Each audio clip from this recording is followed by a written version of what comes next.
I love to cook, but sometimes after a hard day at work, I just want to come home and have food magically appear on my plate. Can you please recommend a one-pot recipe with guaranteed good grub? Thank you. One-pot cooking is really great because it saves you time, you can get really amazing depth of flavour in there. I've got a really good recipe that hopefully Fiona will really like. A lovely beef and ale stew, and there's loads of variations on it, but I think it's a good place to start. In the base of your one-pot dish, you want to use 2 onions, 2 cloves of garlic, 2 carrots, 2 celery, 2 bay leaves. All you want to do is peel and roughly chop them. Put it all in a pan. This is not your one-pot pan, this is a different pan, on the heat. You can just add it all to the slow cooker, but to get more flavour, it's better to just spend 10-15 minutes cooking off this base bit first and then add it into here. In here I've got 400 grams of stewing beef, so that will serve about 4 to 6 people. With slow cooking, you want to use the cheap cuts of meat because they tend to be the cuts that are tighter. So then when you slow cook it, it kind of breaks it down, so the meat kind of goes, oh. I'm going to add flour.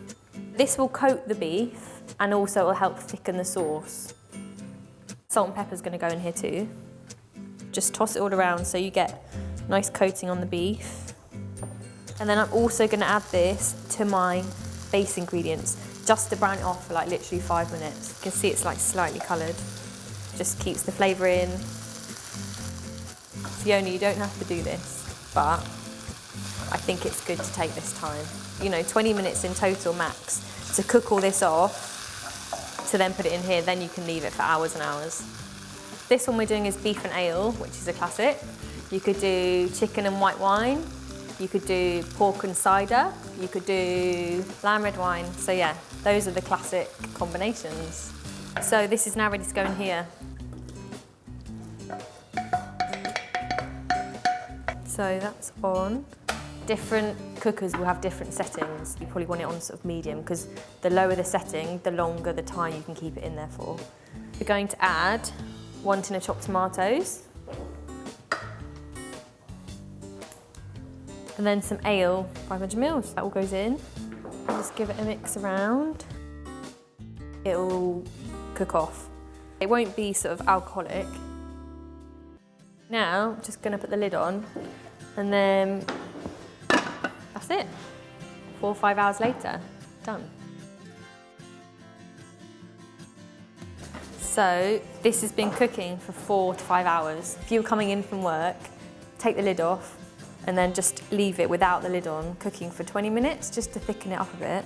Just lets the liquid evaporate slightly. Obviously it's all cooked and lovely. You can see the meat is starting to break down a bit. It's thickened up. Bay leaves, remember to take those out, because you don't want to eat a whole bay leaf. Let's serve up. I have got for you some mash, and then some nice Savoy cabbage. This is a pretty simple beef and ale stew. But you can make it more complicated if you want to. In your base, you could add marmalade or Worcestershire sauce or tomato puree. This is the perfect one-pot recipe. Leave it, don't have to worry about it. Perfect.